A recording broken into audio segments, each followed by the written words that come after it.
d'Allah qui est miséricordieux. Toutes les prières d'Allah, c'est plus en la salutation soit sur notre prophète Mohammed sallallahu alayhi wa sallam, ses membres de sa famille, tous ses compagnons et tous ceux qui emboîteront leur pas jusqu'au jour dernier. Ensuite, mes chers frères et sœurs en islam, je vous recommande ainsi qu'à moi-même la piété et le fait de craindre Allah subhanahu wa ta'ala.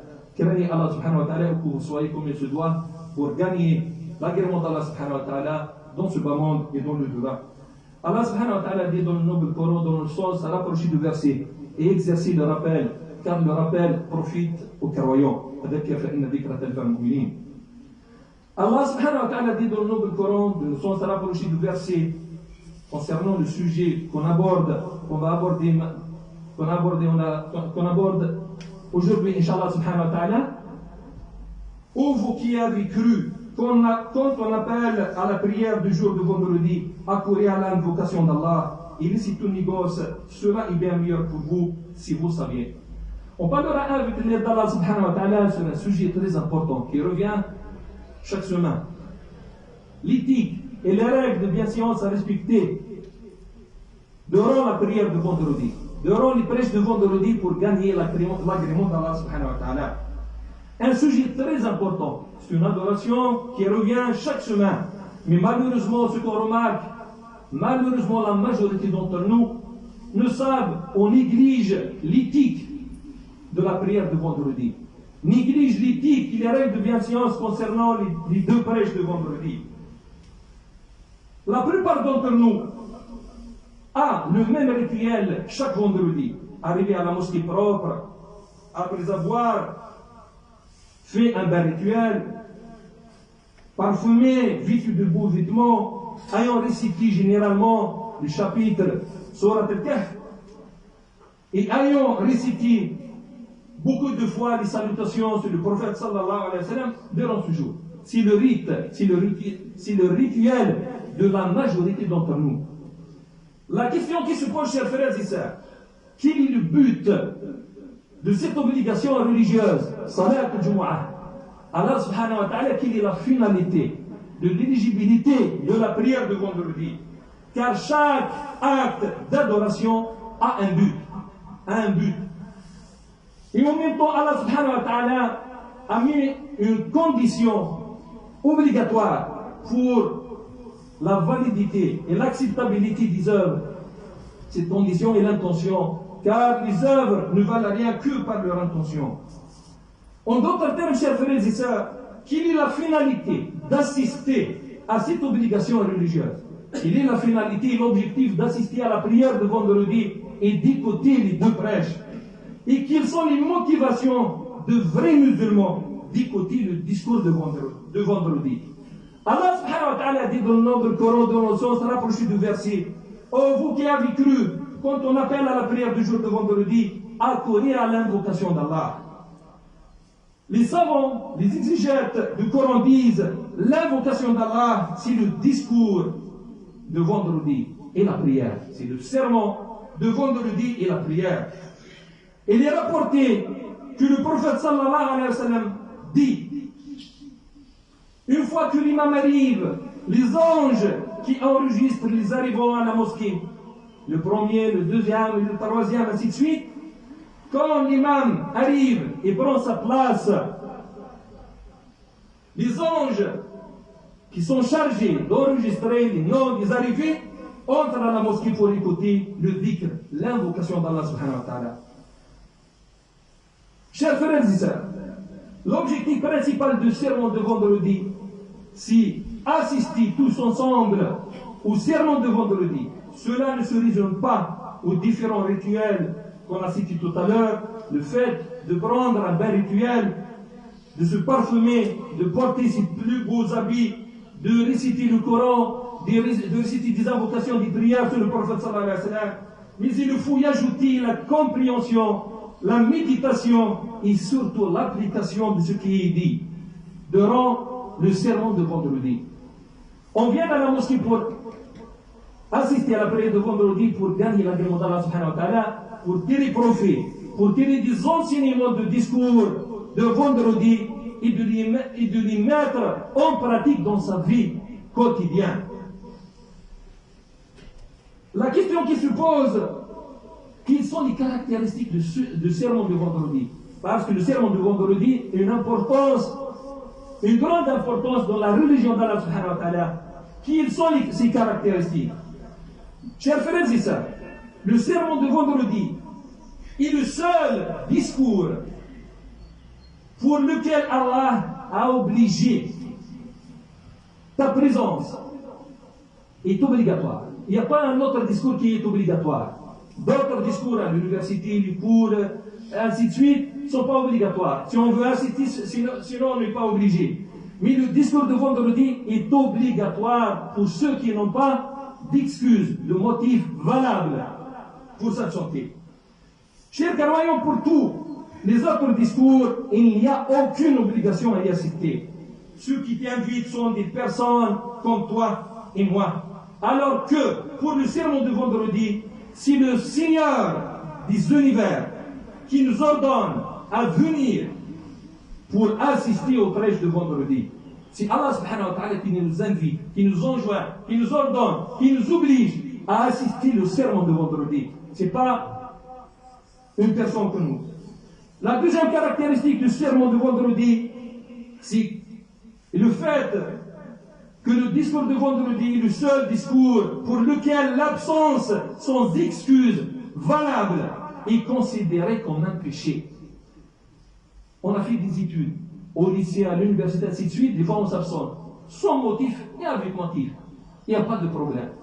Mais durant le discours de vendredi, c'est le seul discours pour lequel, si on s'absente sans motif valable, sans excuse valable, cela est considéré comme un péché.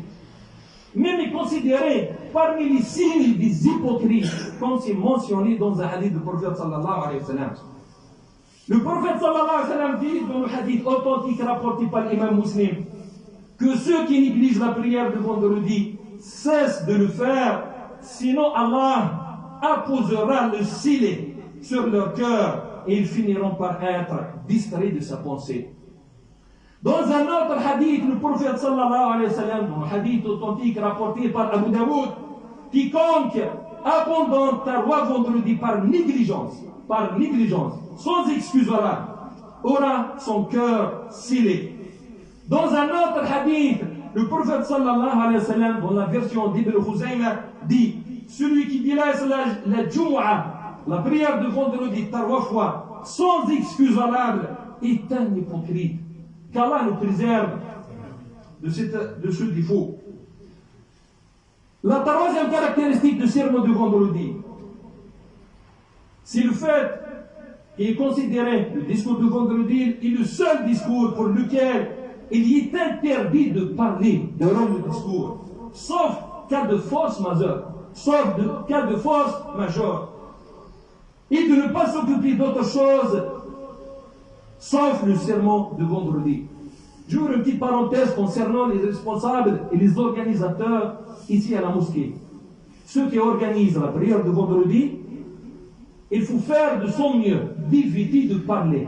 Même en tant qu'organisateur, même en tant que membre de l'association, il faut éviter de parler, sauf en cas de nécessité.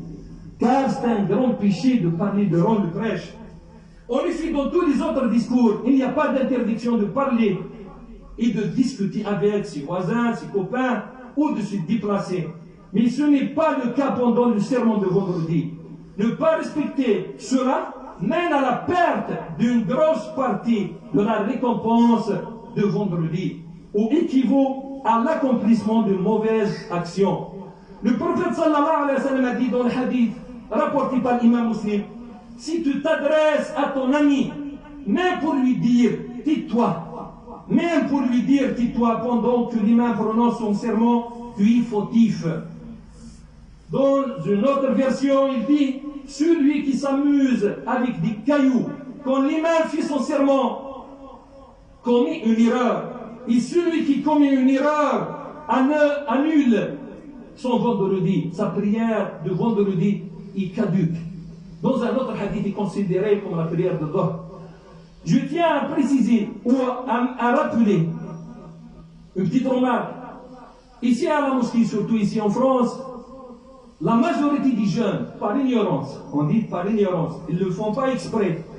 J'ai remarqué, pendant que je donne le prêche de vendredi, il y a ceux qui jouent avec leur portable. À l'époque, le prophète sallallahu alayhi wa sallam a dit, celui qui joue avec les cailloux, parce qu'à la mosquée du prophète sallallahu alayhi wa sallam, il n'y a pas un tapis comme notre mosquée. Il n'y a pas de tapis. Et les caillassés avec des cailloux. Donc celui qui est distrait en jouant avec les cailloux a annulé son vendredi. Qu'est-ce que vous en dites pour celui qui joue avec son portable, son téléphone portable, surtout s'il utilise l'Internet? Il y a des publicités qui apparaissent automatiquement. Donc il faut éviter cela, chers frères et sœurs, surtout les jeunes. Il y a beaucoup de jeunes qui jouent avec leur portable pendant la prière de vendredi. Le prophète sallallahu alayhi wa sallam a dit dans le hadith authentique, celui qui s'amuse avec des cailloux, quand l'imam fit son sermon, commet une erreur. Et celui qui commet une erreur annule son vendredi, rapporté par Abu Daoud. Enfin, il est rapporté qu'un homme est arrivé, passant entre les gens, est arrivé pendant que le prophète sallallahu alayhi wa sallam donnait le prêche de vendredi, est arrivé en retard, passant entre les gens. Le jour de vendredi, le prophète sallallahu alayhi wa sallam lui dit, assis-toi, car tu nuis aux autres. Assis-toi, car tu nuis, car tu portes atteinte, tu causes de tort aux autres. Rapporté par Abu Daoud. La question qui se pose, quelle est la raison de tous ces interdits de s'absenter sans motif valable, interdit de parler sans motif valable, sans excuse valable, interdit de porter atteinte ou de causer de tort à quelqu'un pendant le vendredi? On pourrait s'interroger sur la raison de ces interdits. C'est au fait pour atteindre l'objectif principal du sermon de vendredi, qui est de comprendre, d'écouter, de comprendre, d'assimiler et d'essayer de mettre en pratique ce qu'on a appris le jour de vendredi.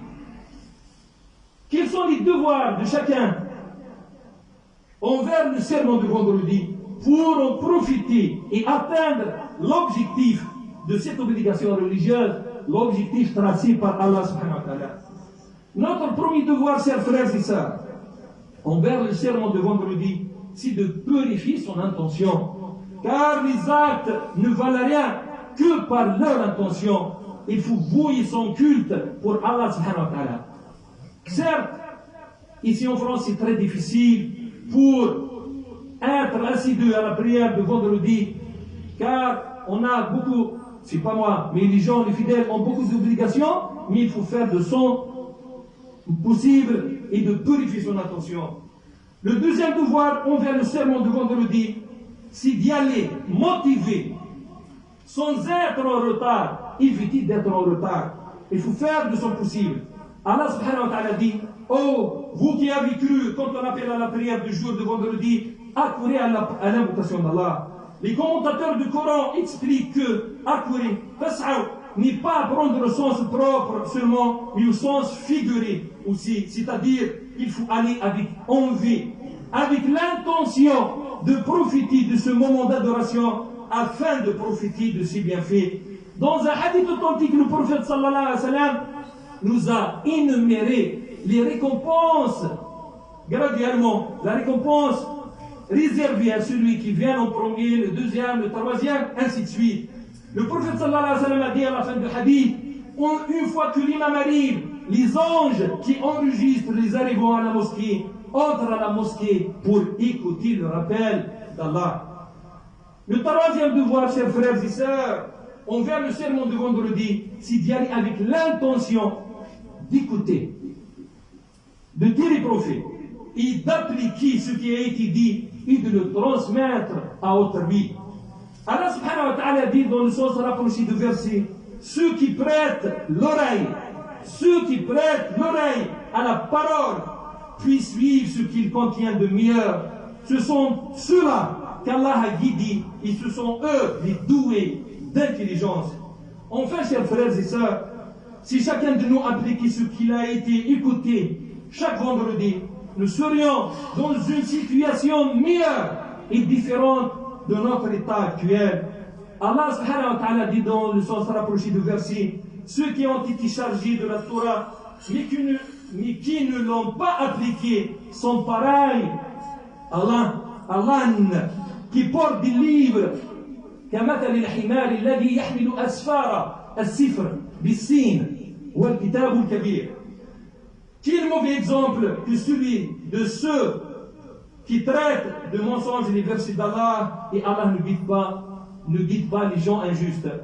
Une autre remarque, chers frères et sœurs, très importante.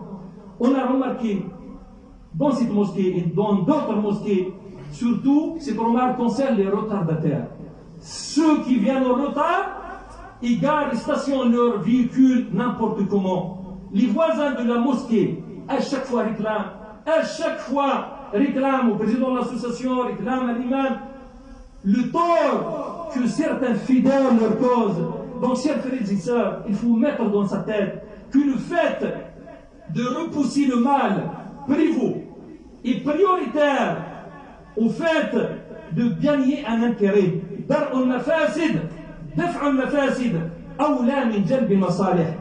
Quelqu'un qui vient à la mosquée pour gagner des hasanat, pour écouter le sermon, mais en contrepartie, il stationne dans le trottoir, il bloque les gens, il bloque les passagers, surtout ici en France, il cause de tort aux voisins de la mosquée.